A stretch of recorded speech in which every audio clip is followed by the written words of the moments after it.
Welcome back to another episode of ROC Boys football. Michigan concluded their first week of spring practice. Going to be going over a little bit what we heard from Jim Harbaugh in the press conference, which a lot of really interesting nuggets there, and then talk about some of the positions we're keeping an eye on as we roll into spring practice, summer workouts, and then fall camp. Again, before we get into it, I just want to say thank you, especially the Michigan fans. If you guys know us, like I got my water bottle right here. We love talking Michigan football. The support you guys have shown truly is awesome. So if you do enjoy the content, consider subscribing to the channel. We appreciate all the support you guys have shown. Dill, let's get into it. Let's start on the offensive side of the ball.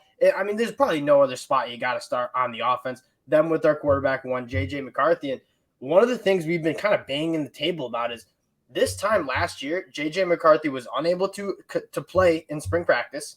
And then in the fall camp, wasn't even quarterback one. It was still like a competition between him and Cade McNamara. So he gets a full offseason of being the guy in that offensive locker room. And healthy, obviously, because Yes. missing the whole spring, at least a good chunk of the spring with the shoulder. So he's a very ready to rock and roll J.J. McCarthy. And I'm ready for him to he was the guy in that locker room. Anybody who watches Michigan football knows he was the guy. He was the leader. But getting that chemistry with all the wide receivers, that was something they kind of missed out on. And you saw in the beginning of the season, especially missing some of those deep throws, missing some of those timing routes. I expect that to be fully cleaned up as we roll into 2023. And I mean, that's where you got to start. But what I want to really dig into, we know we got a bona fide stud with J.J. McCarthy. Who are the pass catchers? Who are the skilled position guys that we want to see step up? Because if there was a problem with this offense, it was not the offensive line. It's certainly not the running backs. It was sometimes there was a lack of talent on the outside and playmaking ability. Dill, when you look at this pass catching room, what guys do you want to see step up? Well, so obviously you really didn't lose much because aside from Ronnie Bell, which is certainly a loss, Right, but yeah.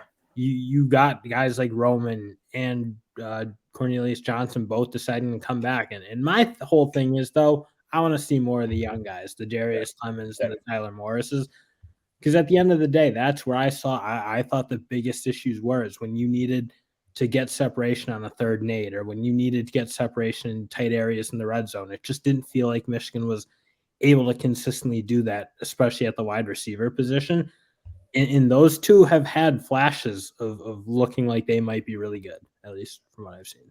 Yes, and we kind of know what we have, and I think it's a really nice spot because we know what we have with a guy like Cornelius Johnson. We know what we have it with Roman Wilson, but the guys like Tyler Morris, those are the question marks where you want to see them and what they have in spring practice. The guy I'm going with from a pass catching standpoint, it has to be Colston Loveland. Michigan loves using their tight. I'll throw in A.J. Barner too, the transfer from Indiana, who you go and check out his highlights. He could play football, and that's a position you think about even Eric All or Luke Schoonmaker last year.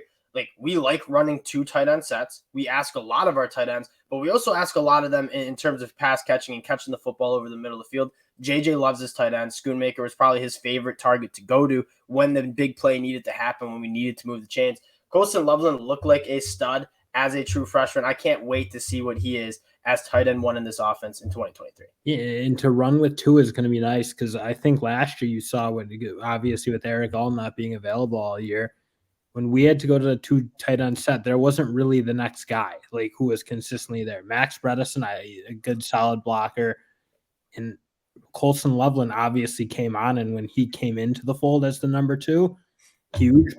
I mean, when Luke Schoonmaker wasn't in or they didn't have those 2 running together, you kind of saw a drop off at the number 3 spot. So now I think with Barner and Loveland, you have a very much a 1-2 punch that, again, what you mentioned, they like running the 2 with the 2 of them, and especially with Sherrone Moore, I would have to imagine they might even like it even more. And you have a feeling that, I mean, Colston Loveland's tight end 1, and I think he can be truly special as a tight end in this offense.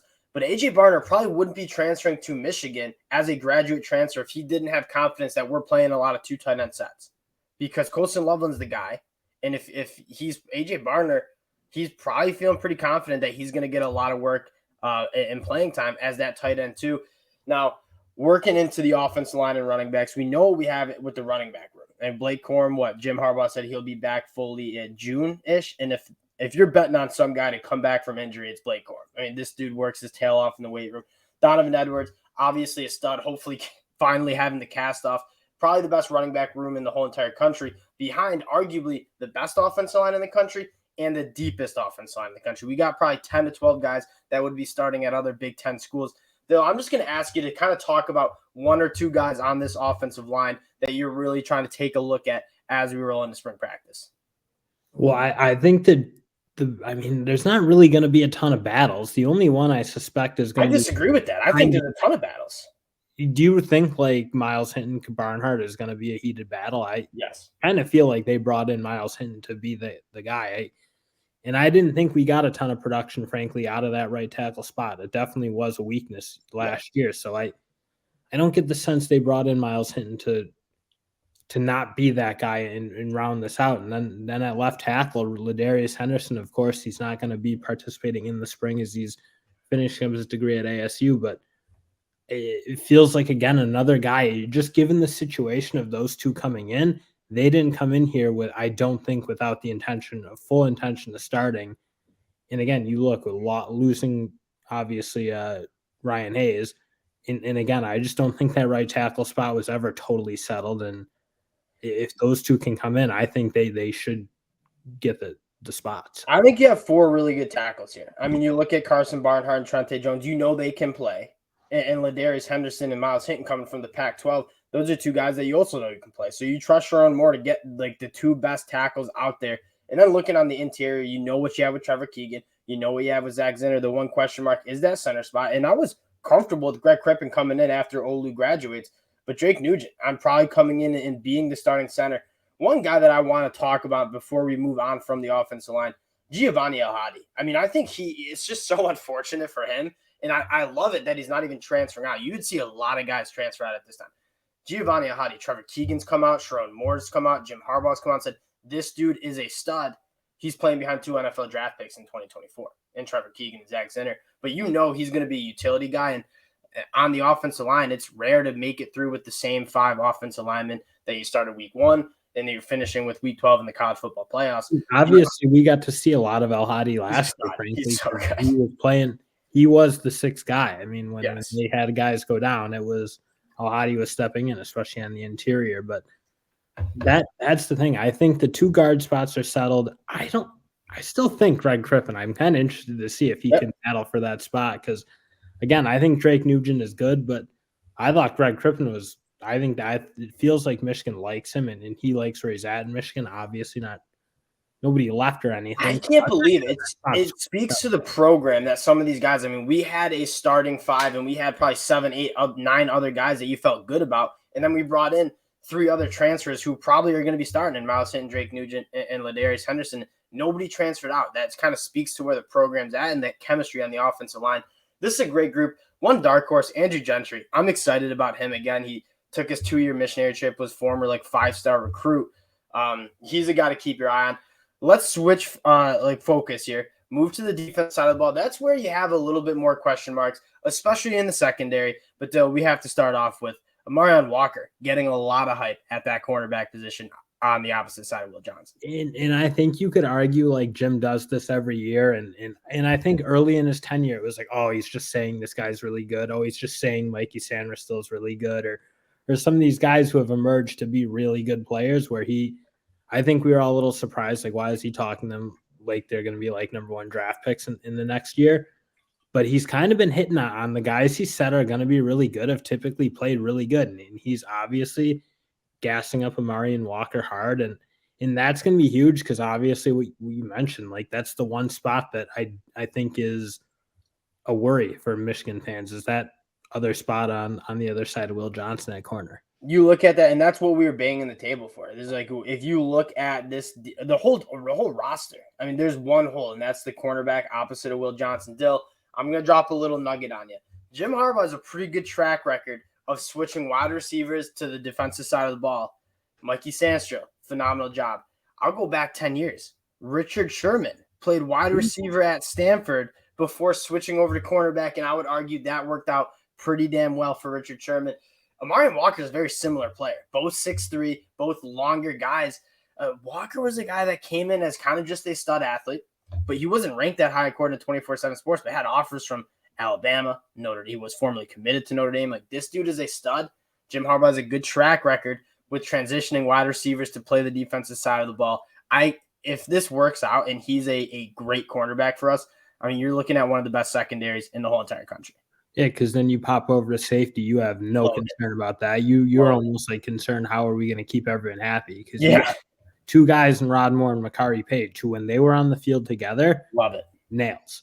And then you got guys right behind them, Keon Sabb, Zeke Berry, like really good players who are, again, young players too, but like guys I think you'd kind of start to trust or at least want to see. But you're just so loaded at safety that you like similar to the offensive line. I think you just have like an embarrassment of riches. Yeah, and you could throw in RJ Moten in that conversation too. The one guy I want to highlight, Keon Sabb. He's a stud, a former top 100 dude, committed to Clemson. We flipped him late.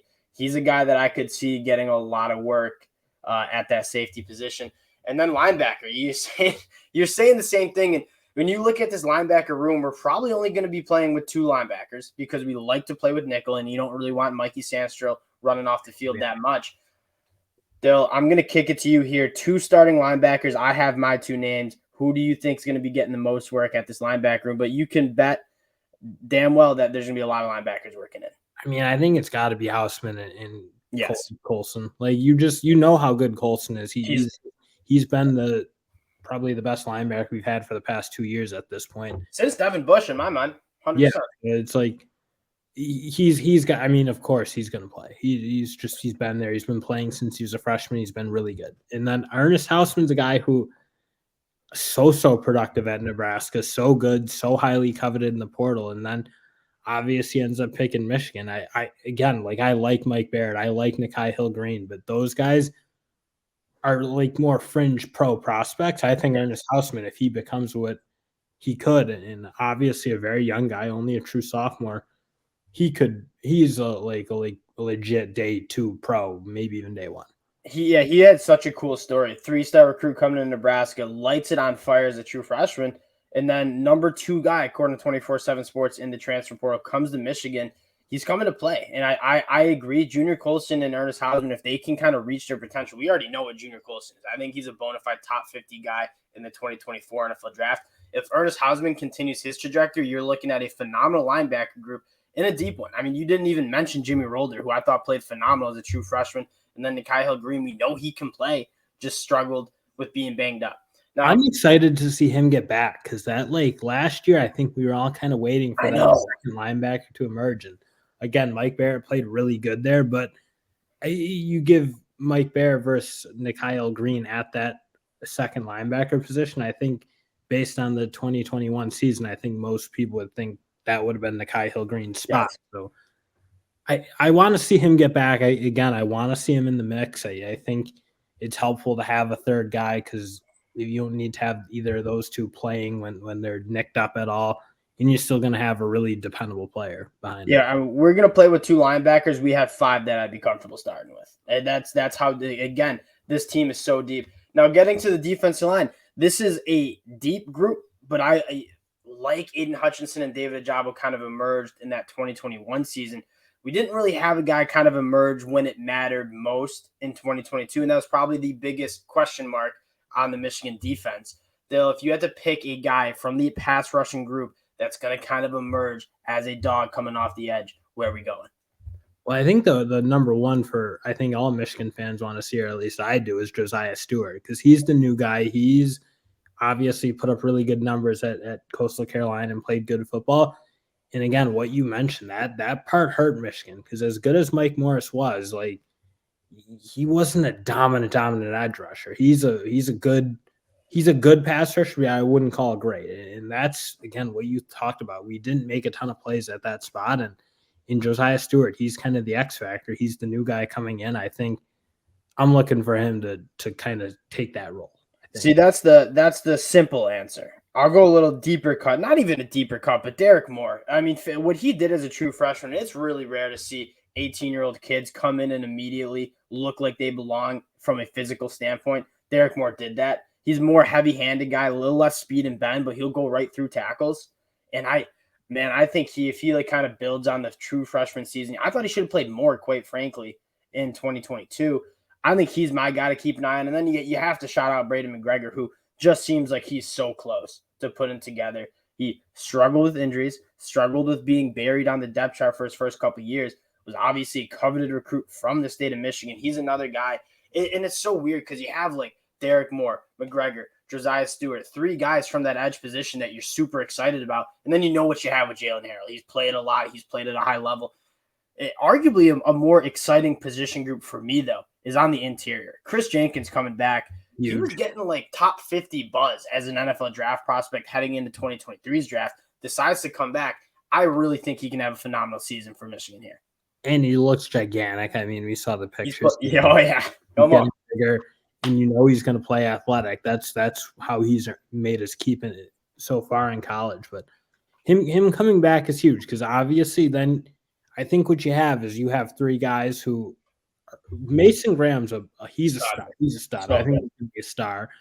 I think Rayshawn Benny and Kenneth Grant are really solid players, but they're not really in Mason Grant's league. I think now you got 2 legit studs and then 2 guys to rotate in as needed. And that's like the perfect recipe. Because again, if you lose Chris Jenkins, I don't think you have the same.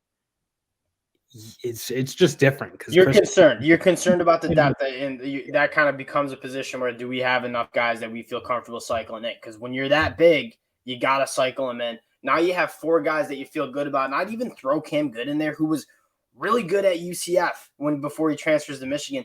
Didn't really play much, and when he did play, it wasn't necessarily that impressive. But he's a guy that I'm still kind of holding out hope as he's probably not going to be starting. He's not going to be playing the majority of the snaps. But when Chris Jenkins, Mason Graham, Rayshawn Benny need a blow, you'll go trot in Cam Good. He can hold his own. Yeah, and honestly, I almost at this point I want to see Ike Iwonu. There's like he's a big, lean guy. He kind of looks the part, and I just want to see at least what they have with him. I feel like his recruiting kind of came on late. I don't think he had a ton of offers besides Michigan, but as like he developed and towards his senior year, I feel like you started to hear a little bit more about him. And then again, Cam Good I like, but I just don't think there's room for him, and there's no room for development because he's obviously this is it for him. I want to see EK play. I want to see the young guys, and I want to see what we're gonna have for the future at this. He's going to be one of those guys when we do our breakdown on the spring game. Like, I would like to see his reps. I remember we were talking about a year ago from the spring game, and we're like, who is this Mason? I mean, you knew him from guys. Like, yeah, like who's big number 55? Look him up on the roster. Oh, the true freshman Mason Graham, the early enrollee from California, absolutely being a dog. Probably should have played more in 2022. It was hard to work him in with guys like Mozzie Smith and Chris Jenkins, but holy smokes, that dude could play. I'm kind of looking at that interior defense line spot and saying, who's stepping up from the young group and kind of being able to be a productive ball player for Michigan heading into 2023. That'll do it. Kind of touched on the rosters, certain position players that we have our eyes on. Again, we will be back talking to Michigan football. Yeah, we'll be talking a lot of Michigan football. We'll hop on after the spring game, give you guys kind of our takes from that as well. Again, of course, we appreciate the support. The Michigan fans have consistently showed the boys. We appreciate you guys. Again, subscribe to the channel if you like the content, and we'll talk to y'all later. Peace.